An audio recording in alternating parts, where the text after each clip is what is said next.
Ashama harka fuunee jaalatamtoota fi hordoftoota meettaa tuubee nagaaf jaalalli iddoo isin jirtan hundumatti isinirraa jiraatu isiniin jecha hararee qophii gara birootiin walitti deebineerra.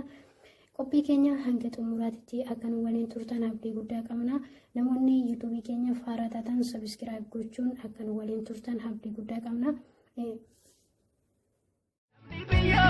Biyya ormaa keessa galaatee jiraatu amma muraatullee qabeenya biyyicha dhaadha sangoodhaatu utuu nyaatee dhuguu biyya isaatti gaduuf ichi karaadhaadha. Ani ammaaf maqaa koo himachuu kanaan hin barbaanne kanan jiraachaa jiru biyya rabbiin tokkicha uumee habaaree irraa garagaree biyya Beeruuti jedhamtu keessan jiraadha.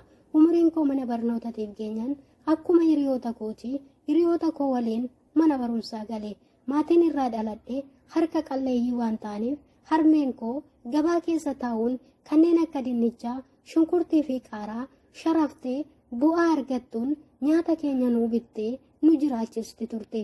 Odoon akkasiin baradhu barnoota koo kutaa 5 gaadhe. Barnoota koo dhiisee maatii koo gargaaruun dirqama natti ta'e. Anis barnoota koo akka nama uffata baafatee lafa kaa'utti barnoota koo achumatti dhiisee maatii koo waliin gara jireenya keenyaa fooyyeffachuutti jalqabne. Oduu akkasiin jirru obboleessi harmee koo yookaan eessumni koo tokko gara magaalaa Finfinnee kan jiraatu maaliifin gara biyya hambaa deemte jireenya maatii kee fi jireenya kee kan boruu hin jijjiirranne jedhee na gaafate. Anis maallaqa akka inni na gargaaru gaafadhe. Innis maallaqa naa kenne. Anis forosasii koo jalqabee yeroo dhiyootti naa xumurame gara biyya hambaa biyya Beeruutitti ni male. Jireenyi biyya hambaa gaafa keessa taa'anii odeessanii fi gaafa keessa ga'an garaagarummaa baay'ees ni qaba.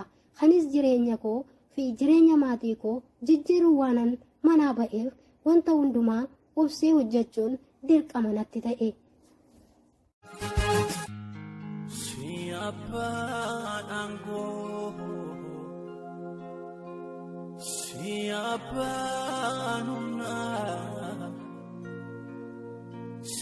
Siapa biyya gooftaa yoom baari'a.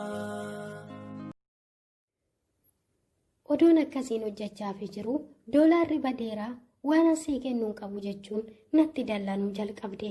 Anis dubbadhee waan hawaa buusuu hin dandeenyeef himimmaan koo cobsiisaa hojii ishii hojjechuun itti fufe. Hiriyaa koo biyya Dubaay keessa kan jirtu tokkoon akka ishiin maallaqa na dhoowwatteen itti hime.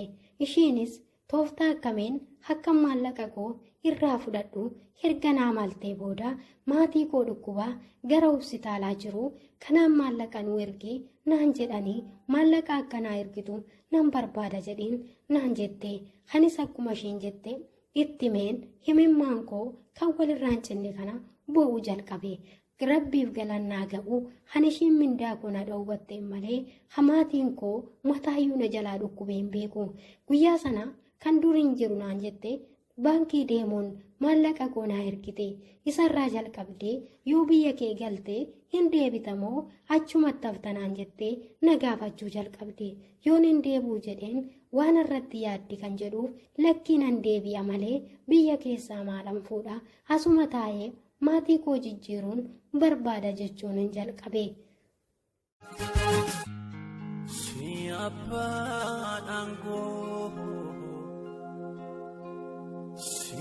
siapaan humnaa,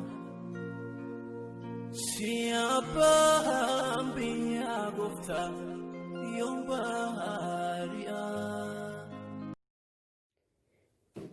Obboleewwan koo akka koo jireenya keessan boruu fooyyeffachuuf guyyaa tokko bo'aa, guyyaa tokko kolfaa, guyyaa tokko gammadaa, guyyaa tokko gaddaa hojjechaa jirtan Waaqayyo ammallee jabina isaa isiniif haa kennu. Inni nagaan isin baases nagaan biyya keessanitti isin haa galchu. Ani obboleettii keessan biyya Beeruut Libaanoorraa.